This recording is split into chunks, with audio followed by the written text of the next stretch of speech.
ذالکم، یہ تو لو، یعنی اے مسلمانوں، یہ فتح، یہ نصرت، یہ تمہیں اللہ تعالی نے عطا فرمائی، اس پر خوش ہو جاؤ۔ وَأَنَّ اللَّهَ مُوهِنُ كَيْدِ الْكَافِرِينَ، اور اس کے ساتھ یہ ہے کہ اللہ کافروں کا داؤ سست کرنے والا ہے۔ کافر جو مکر و فریب کرتے ہیں، اللہ تعالیٰ ان کے مکر و فریب کو ناکام کر دیتا ہے، کمزور فرما دیتا ہے۔ ان تستفتحوا فقد جاءکم الفتح، اے کافروں اگر تم فیصلہ مانگتے ہو تو یہ فیصلہ تم پر آ چکا۔ یہ خطاب مشرکین کے لیے ہے جنہوں نے بدر میں سید عالم صلی اللہ علیہ وآلہ وسلم سے جنگ کی، اور ان میں سے ابو جہل نے اپنی اور حضور صلی اللہ علیہ وآلہ وسلم کی نسبت یہ دعا کی کہ یا رب، ہم میں جو تیرے نزدیک اچھا ہو اس کی مدد کر، اور جو برا ہو اسے مصیبت میں مبتلا کر۔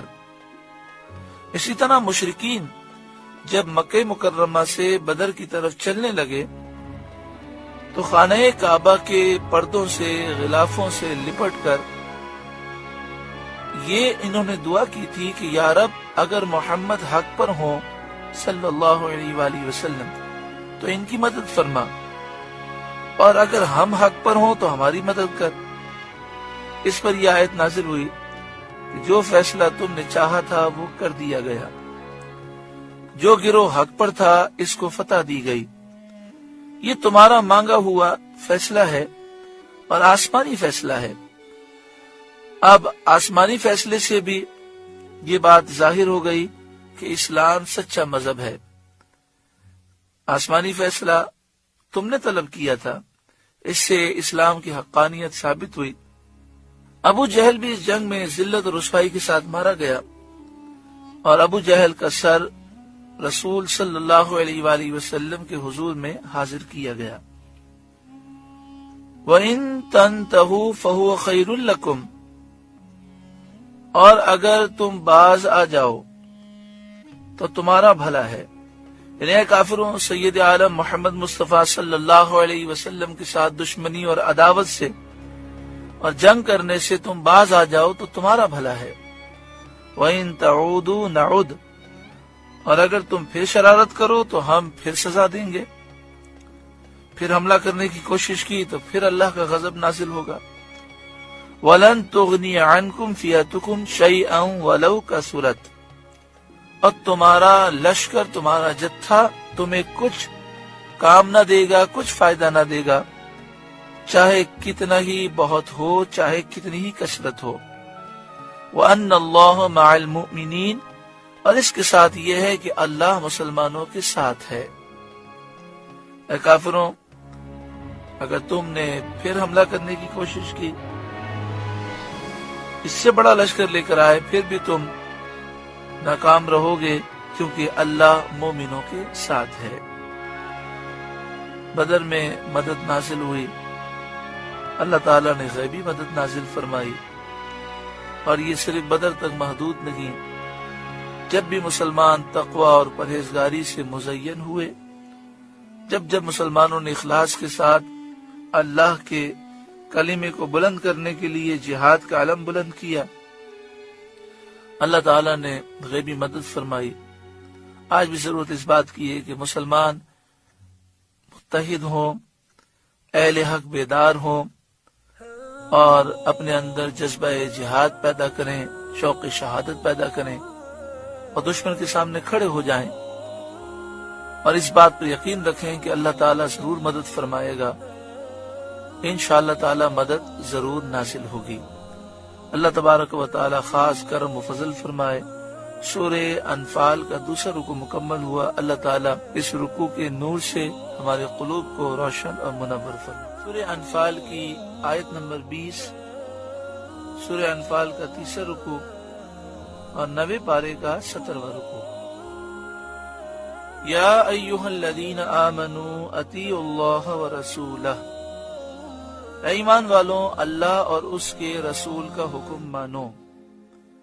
کیونکہ رسول صلی اللہ علیہ وآلہ وسلم کی اطاعت، فرما برداری اور اللہ کی اطاعت اور فرما برداری ایک ہی چیز ہے۔ جس نے رسول صلی اللہ علیہ وآلہ وسلم کی اطاعت کی اس نے اللہ کی اطاعت کی۔ وَلَا تَوَلَّوْا عَنْهُ وَأَنْتُمْ تَسْمَعُونَ، اور سن سنا کر اس سے نہ پھرو، تم اللہ اور اس کے رسول کا فرمان سن چکے، اب اس سے منہ نہ موڑو، فرمان پر عمل کرو۔ وَلَا تَكُونُوا كَالَّذِينَ قَالُوا سَمِعْنَا، اور ان جیسے نہ ہونا جنہوں نے کہا ہم نے سنا، وَهُمْ لَا يَسْمَعُونَ، حالانکہ وہ نہیں سنتے۔ کیونکہ جو سن کر فائدہ نہ اٹھائے، نفع نہ اٹھائے اور نصیحت پر عمل نہ کرے، اس کا سننا ہی نہیں ہے۔ یہ منافقین اور مشرکین کا حال ہے۔ چونکہ انہوں نے سن کر فائدہ نہیں اٹھایا، اس لیے ان کا سننا نہ سننا ہے۔ مسلمانوں کو اس حال سے دور رہنے کا حکم دیا گیا۔ تم ایک کان سے سن کر دوسرے کان سے نہ نکالو، بلکہ اس پر عمل کرو اور اپنی آخرت کو بہتر بناؤ۔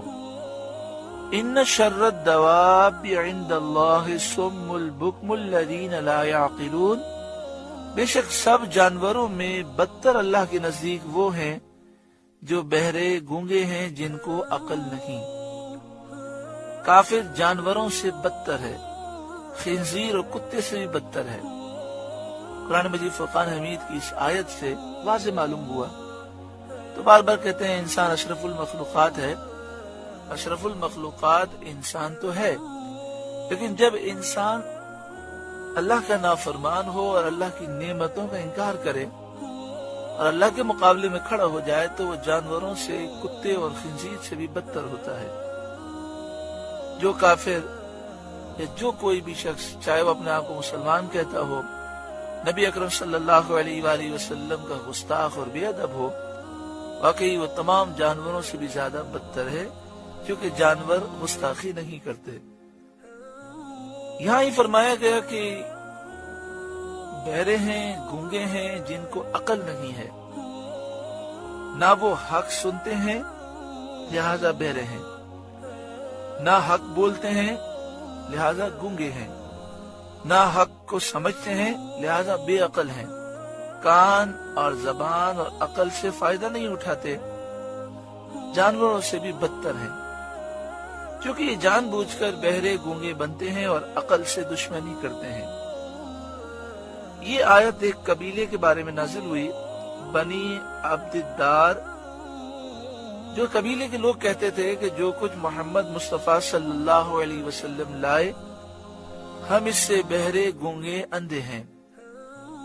اس قبیلے میں سے صرف 2 شخص ایمان لائے، ایک حضرت مصعب بن عمیر رضی اللہ تعالیٰ عنہ اور دوسرے حضرت سویبت بن حرملہ رضی اللہ تعالیٰ عنہ۔ یہ قبیلہ اس جملے کی وجہ سے منحوس رہا کہ انہوں نے کہا کہ جو کچھ محمد لائے ہم اس سے بہرے گونگے اندھے ہیں۔ یہ سارے کے سارے لوگ کافر رہے اور جنگ احد میں سب ہلاک ہوئے۔ وَلَوْ عَلِمَ اللَّهُ فِيهِمْ خَيْرًا لَأَسْمَعَهُمْ، اور اگر اللہ ان میں کچھ بھلائی جانتا تو انہیں سنا دیتا، یعنی اگر ان میں سچائی ہوتی اور دین سے رغبت ہوتی، اگر ان کے دل اس قابل ہوتے تو ضرور یہ سن لیتے۔ وَلَوْ أَسْمَعَهُمْ، اور اگر سنا دیتا اس موجودہ حالت میں کہ ان میں نہ صدق ہے نہ رغبت ہے، وَلَوْ أَسْمَعَهُمْ، اور اگر سنا دیتا، لَتَوَلَّوْا وَهُمْ مُعْرِضُونَ، جب بھی انجام کار منہ پھیر کر پلٹ جاتے ہیں۔ ان میں سچائی نہیں، ان میں صدق کی رغبت نہیں، یعنی سچی رغبت نہیں ہے ان میں، لہذا اگر یہ سن بھی لیتے تو یہی ہوتا کہ منہ پھیر کر یہ پلٹ جاتے۔